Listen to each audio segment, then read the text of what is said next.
Assalamu alaikum wa rahmatullahi wa barakatuh.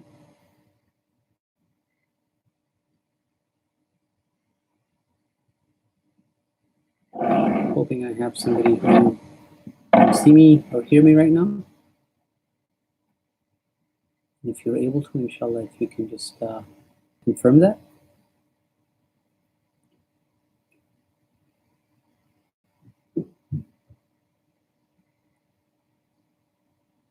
Okay. I'm still waiting, inshallah, for a confirmation from somebody who's able to hear me to confirm that the voice is clear.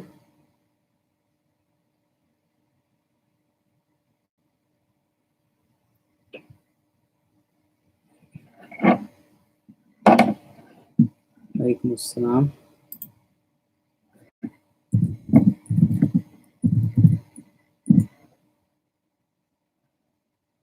Jazakumullah khair. Okay, inshallah. We can go ahead and begin, inshallah.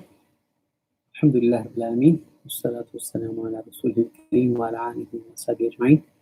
ما بعد قال الله تعالى في القرآن المجيد بعد أعوذ بالله من الشيطان الرجيم بسم الله الرحمن الرحيم والعصر إن الإنسان لفي خسر إلا الذين آمنوا وعملوا الصالحات وتواصوا بالحق وتواصوا بالصبر. صدق الله العظيم. So today, inshallah, we will continue our series of Emaan Rush, Stories for the Believing Families. And we have a very, very interesting story today, inshallah. And again, some of you might have heard this story, but this story is a wonderful story because it has many lessons that we can learn from it. And no matter how many times I read it, I never get bored of it. This is the story of a Sahabi, and his name was Ka'b ibn Malik, radiyallahu anhu. Now, Ka'b radiyallahu anhu was a Ansari Sahabi, and very famous Sahabi, very eloquent, also was known to be a poet. And he narrates his own account of his story, what happened to him. And the story is actually mentioned in Sahih al-Bukhari, and it's narrated by his son, Abdullah ibn Ka'b bin Malik. So Ka'b radiyallahu anhu, he says that this is after Fateh Makkah. The story takes place after Fateh Makkah, when the Prophet ﷺ is now going to face a huge battle. And this was known as the Ghazwa Tabuk. Now, the Ghazwa Tabuk was when the entire people of Medina, the Muslims, went on to a place called Tabuk to face the Roman army, or at least they went there to try and face the Roman army. And this was a very unique Ghazwa. Ghazwa basically means an expedition that the Prophet ﷺ would carry out, or one of the battles that the Prophet ﷺ would carry out. So this was a very unique battle, because in this battle, the Prophet ﷺ did something that was out of his usual habit. In every battle, the Prophet ﷺ would never mention where he's going. And the reason was because he didn't want any spies to find out what his plan was. There were hypocrites within Medina. So he didn't want to let his plan out. So he would say that very, very close to the battle. He would say, okay, a day or two before, he would say, we're leaving for this place, for example, right? But for this battle, it was different. The Prophet ﷺ made a clear announcement in saying, we are going to go to Tabuk, and we are going to face the Roman army. And the reason why the Prophet ﷺ did that was because this was a very difficult time for the Muslims. Number one, it was the peak summer, and the desert heat, right? So it was going to be very hot, and the journey was very long. Obviously, you've got to travel all the way through the desert, so there's going to have to be a lot of arrangements for getting the animal, getting the water, getting the supplies. And thirdly, the anticipation was they were going to face a very, very strong enemy. So they really need to prepare. So the Prophet ﷺ clearly announced the destination and said, this is where we're going, and this is the day we're leaving, so that the Muslims are ready for this. Now, Ka'b radiyallahu anhu says that I was with the Prophet ﷺ in every battle, except the Battle of Badr. Because the Battle of Badr was not necessarily an announced battle, right? The Prophet ﷺ went with a few Sahaba around 300 Sahaba to intercept a caravan. They were not going with the intention of fighting. So the people who didn't participate in the Battle of Badr were excused because they didn't know there was a fight that was going to happen, right? But Gabriel says that even though I was not in the Battle of Badr, other than the Battle of Badr, I participated in every other battle, whether it was Uhud or the Battle of Trench. Every other battle he was a part of. And he was also a part of the Pledge of Aqaba. Now, the Pledge of Aqaba was actually a very, very important event that happened before the Prophet migrated. A group of people from Medina, they accepted the Nabuwwah of the Prophet, they believed in him, and they invited him to Madinah al-Munawwara to support him. So he was a part of those early Muslims who participated in that. And he was so proud of that, he said, I would not exchange the Battle of Badr to the Pledge of Aqaba, because it was, in one sense, it was even before that. So anyways, the Prophet ﷺ announced that everybody should get ready and should leave. And this was one of those battles where nobody had an excuse, right? Everybody had to go. Everybody, it was a fardh kifaya. No, it was a fardh ayn for everybody, meaning every single person in Madinah al-Munawwara who was able-bodied, who had the means, and who had the health, had to go with the Prophet. So Ka'b says that at that point, he was the healthiest that he was ever in his life. He was young, he was a young Sahabi, he was very healthy, he didn't have any sickness, and he was also very rich in that sense that he was able to travel. So he said, I had two she camels, and I had all the means to go with the Prophet. However, the Prophet, once he announced that, it was also the time, like we talked about, it was summer, but all the fruits were ripening, meaning it was a time for harvest for the Medina people, right? So this was a very big challenge for people to leave their houses when it was hot, to leave pretty much essentially the wealth that they were going to earn, right? It's almost like they were leaving the bonus of their job, and they were going out not knowing whether they're going to return or not. So it was a very difficult thing for people to do. But nevertheless, the Sahaba would get ready. And Ka'b had complete intention. He had 100% intention of leaving Madinah al-Munawwara and being a part of this battle. But the one thing that affected him, and this is, again, he admits that himself, that he sort of procrastinated, right? He told himself, I can do that. There's a lot of time, right? So he kept delaying it every day, until everybody else got ready, and the Prophet finally departed on that day. And he said, I had not prepared anything for my departure. Then he said, I can still catch up. I have good camels, and they might be a day or two ahead of me. I can run really fast with my animals, and I can catch up. But the next day, he decided that he's going to do that, but he didn't do it. And then the second day, he went out again, deciding, okay, now I'm definitely going to do it. But again, whatever came in front of him, or whatever came in his mind, he didn't end up going. Now, after that time, it was pretty much a lost cause, because even if he would start now, he would lose it. The army was just way too far. He couldn't have caught up with them. So anyways, now he was scared. He was, of course, remorseful, like, oh, I wish I left. And he said that there was a thought that came to me that I would just, even after they left, and even if I couldn't catch them, I should still go. At least I would have tried it. At least I would have given it my best chance. But he didn't end up doing that as well. Now he is alone in the town, right? He's in Madinah al-Munawwara, and the entire menfolk of Medina have left. And when he looked around, who does he see? He sees only people that are open hypocrites, right? In Madinah al-Munawwara, there were few people that were known to be definite hypocrites, meaning they would pose as Muslims. They didn't really have faith. They would pose as Muslims. So they were left in town because they didn't go. Or he would see people who had a genuine excuse, someone who was blind, or someone who maybe lost an arm or a leg or something like that, and they really couldn't travel and had a valid excuse. Those were the people that were left in Madinah al-Munawwara.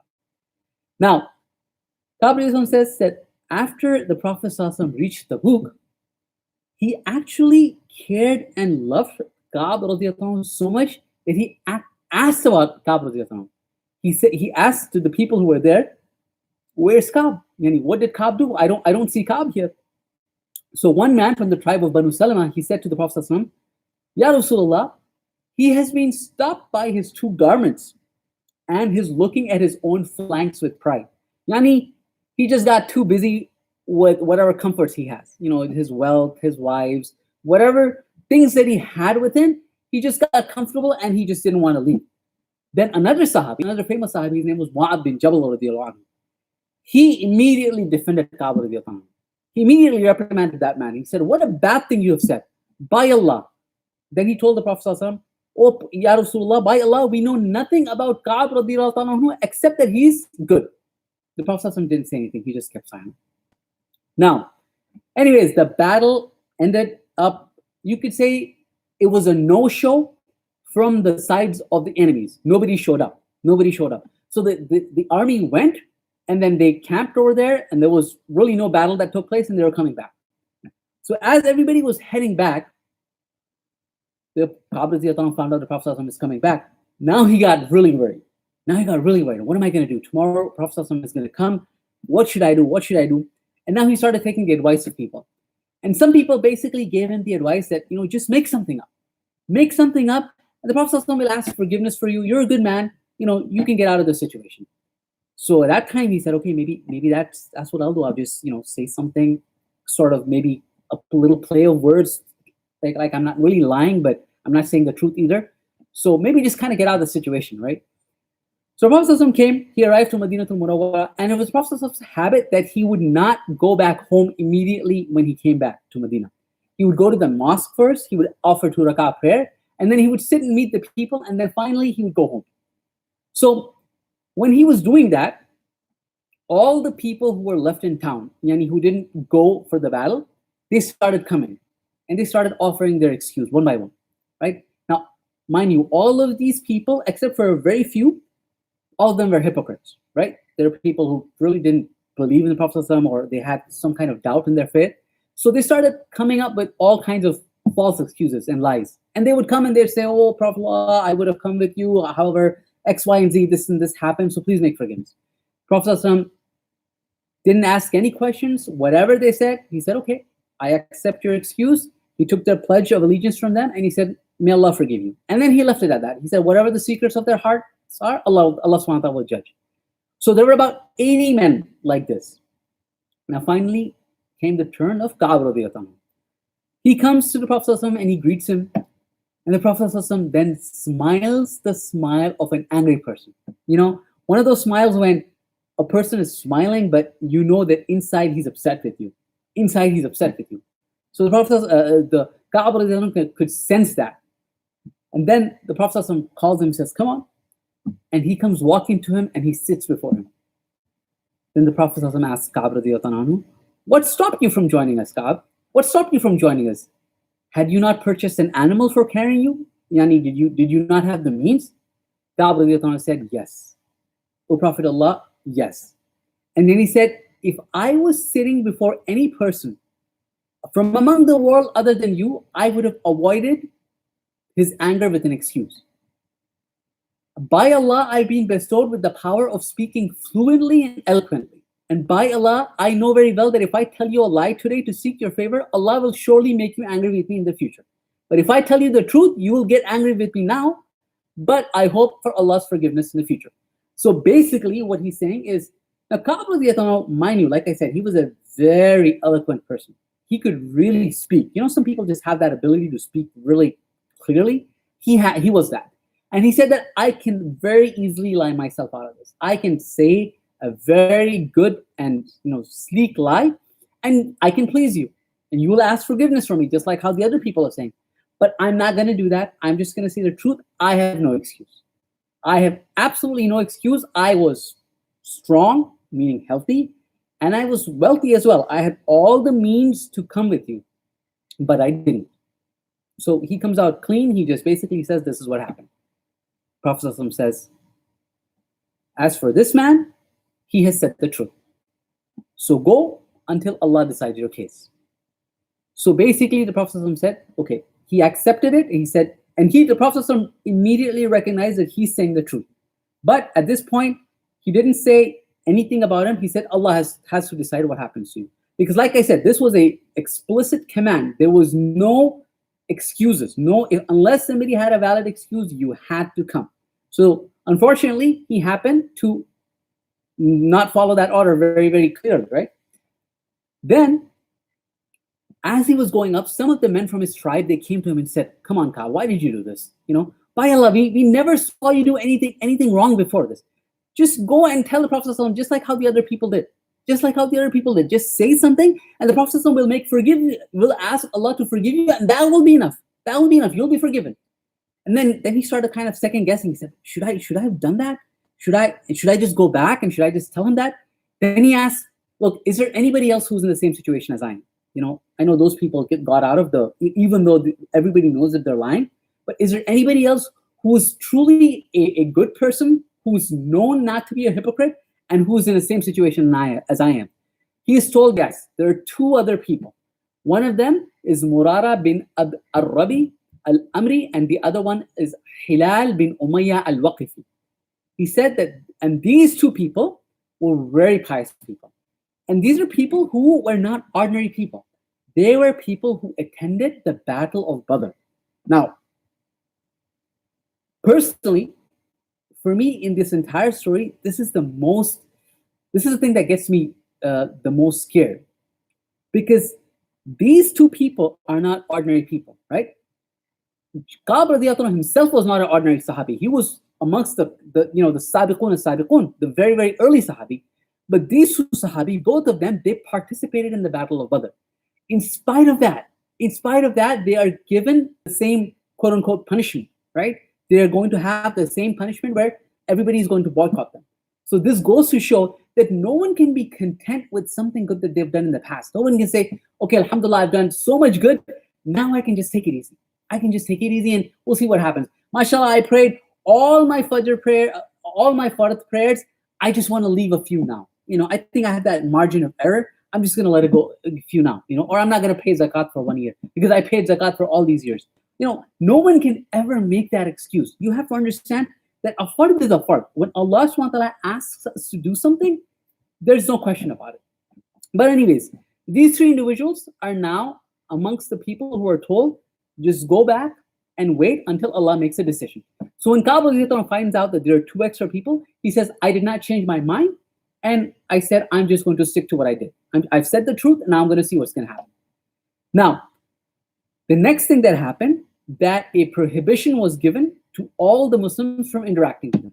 No one was supposed to talk with them, and everybody was supposed to stay away with them.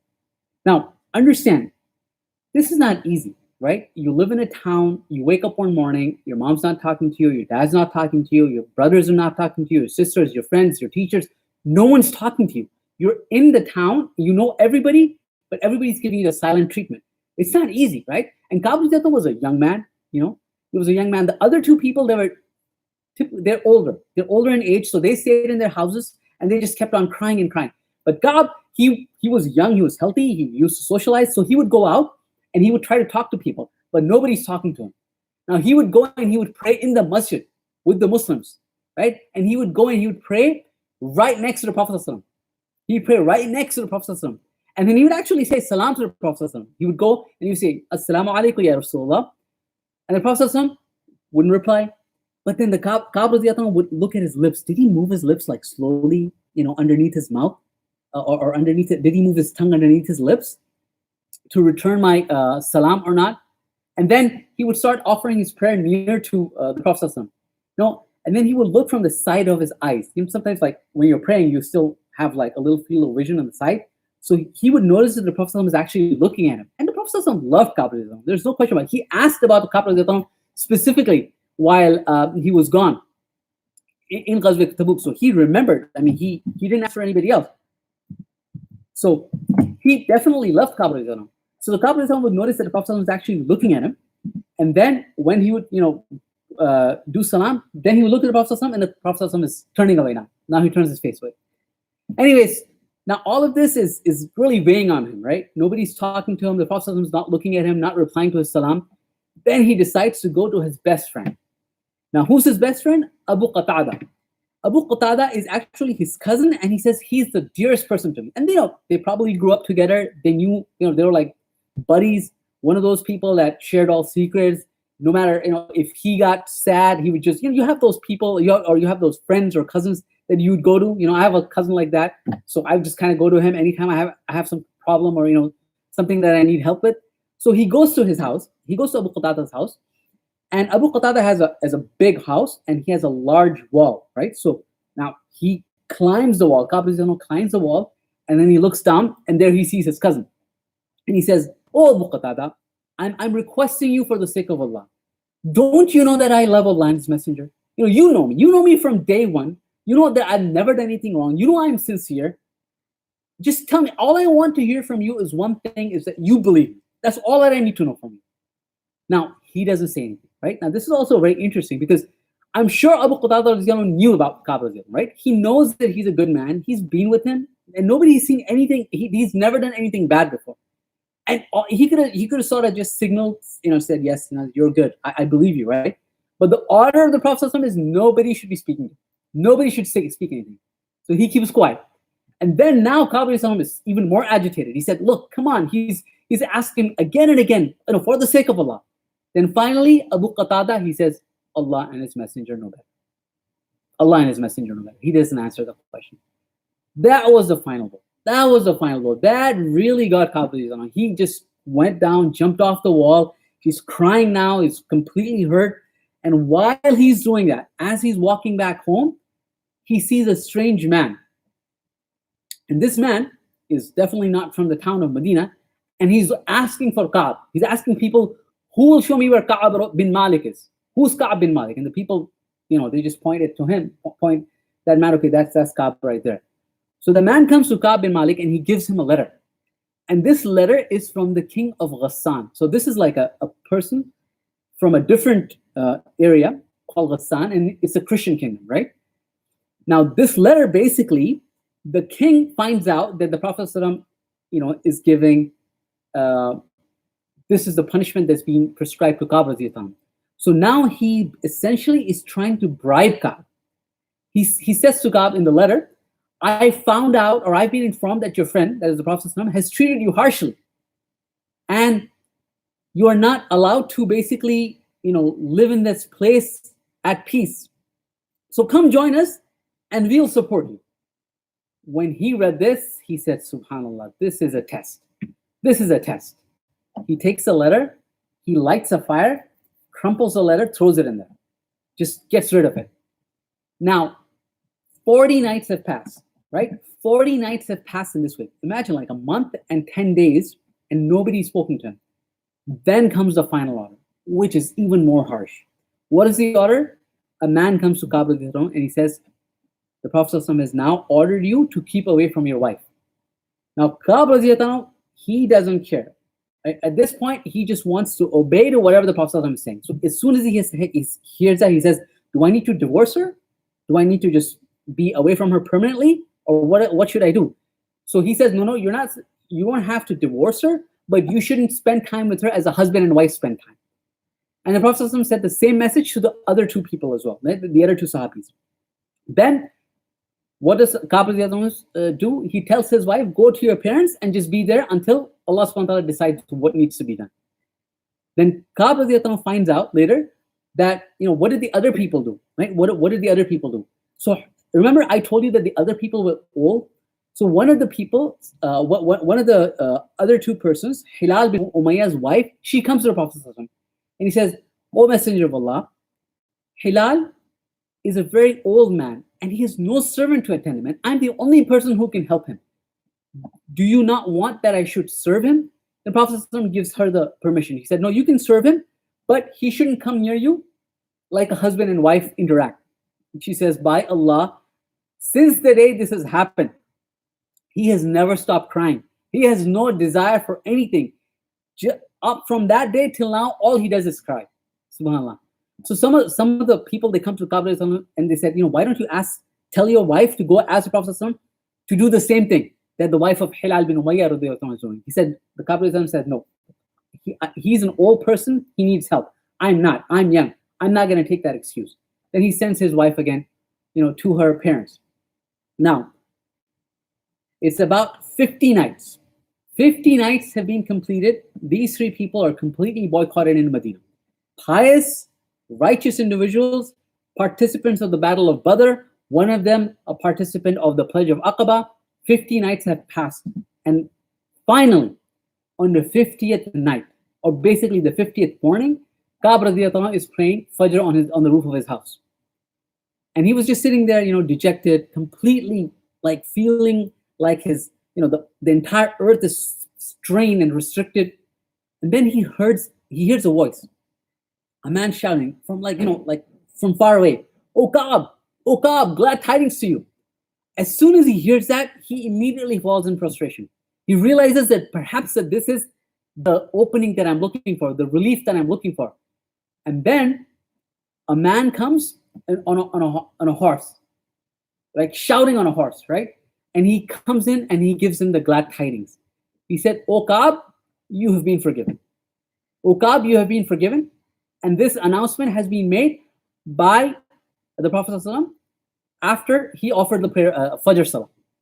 So he gets so happy that whatever shirt or whatever garments he has, he takes it out and gives that man as a gift. Now, interestingly, he says that's the only garment that I had. That's the only garment that I had. So he had to now go and borrow another set of clothes so that he can wear them and go to the Prophet ﷺ. So he rushes to Masjid al-Nabawi. Now, as he's walking, people are just coming from everywhere trying to congratulate him, on the acceptance of his repentance. They say, "Oh, congratulations, O Ka'b." So as he enters the mosque, he sees the Prophet ﷺ sitting and there are people around him. And the first person to come and greet him is Talha bin Ubaidullah. He just jumps up and he shakes his hand. And he says, Ka'b says, "I will never forget this act of Talha that he did," because it was a time of where he was facing a lot of difficulty, and Talha just sort of consoled him immediately. And then Ka'b finally goes to the Prophet ﷺ, and he says, when I greeted the Prophet ﷺ, his face, it began to shine with joy. And then the Prophet ﷺ says to Ka'b, "Be happy with the best day that you've got since your mother delivered you. Yani, you have now been forgiven, so this is the best day of your life, basically." The Ka'b then asked the Prophet ﷺ, "Is this forgiveness from you or from Allah?" Prophet ﷺ replies, "No, it is from Allah." And he keeps describing the face of Prophet ﷺ, that whenever the Prophet ﷺ would be happy, his face would shine like the moon. Now, Ka'b then says, "O Rasulullah, because Allah accepted my repentance, I'm going to give all my wealth away for the sake of Allah." The Prophet ﷺ said, No, you need to keep some of your wealth, as that will be better for you. So then he kept a good part of it, and then he decided to give the rest in charity. Then the Ka'b says, "Ya Rasulullah, Allah has saved me for telling the truth. So as a part of my repentance, I am never going to tell a lie. I am always going to tell the truth as long as I'm alive." And then this basically was the entire story of Ka'b. And this is also mentioned in the Quran, that Allah subhanahu wa ta'ala had forgiven these three individuals. Now, what is, again, like I said, this is a wonderful story, a story of repentance, a story of truth, a story of love, of how the Sahabi loved the Prophet with such intensity. Because I think one of the biggest things for them to deal with was the fact that the Prophet was not talking. Even though they could take everything that's going on with them, but he couldn't live with the fact that the Prophet is angry with him. But anyways, the two major lessons that we get off of this story, right? Number one, procrastination. Procrastination, it may seem something simple. It may seem something very minor, but it can be a big deal. It can get us into a lot of trouble. Sometimes, it's Fajr Salah, you're looking at the clock, you said, okay, it's 5 minutes, and then it comes in the hadith as well. We were talking about the shaitan,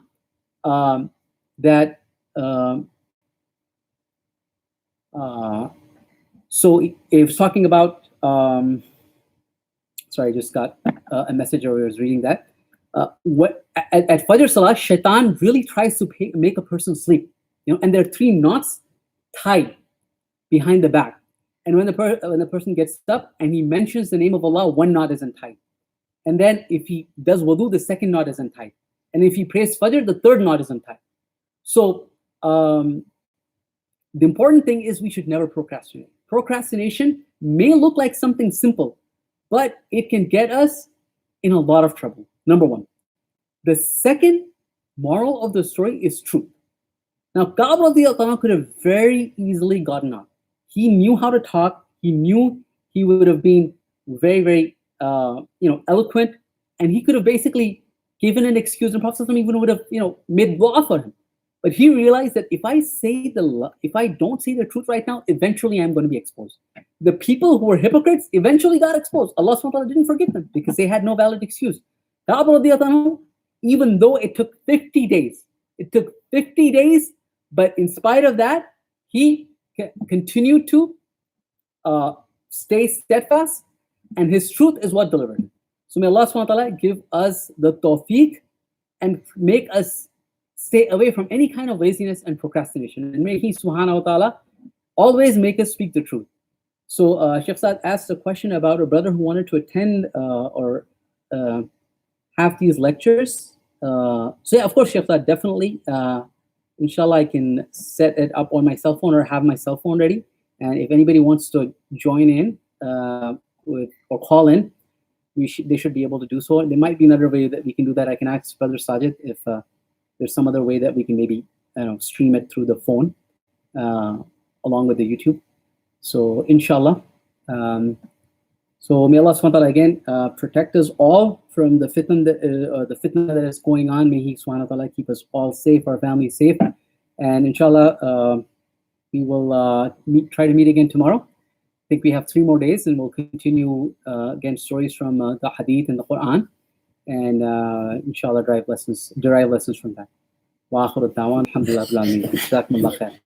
There's my son again. He just waits for this moment to get his 3 seconds of fame. Jazakumullah.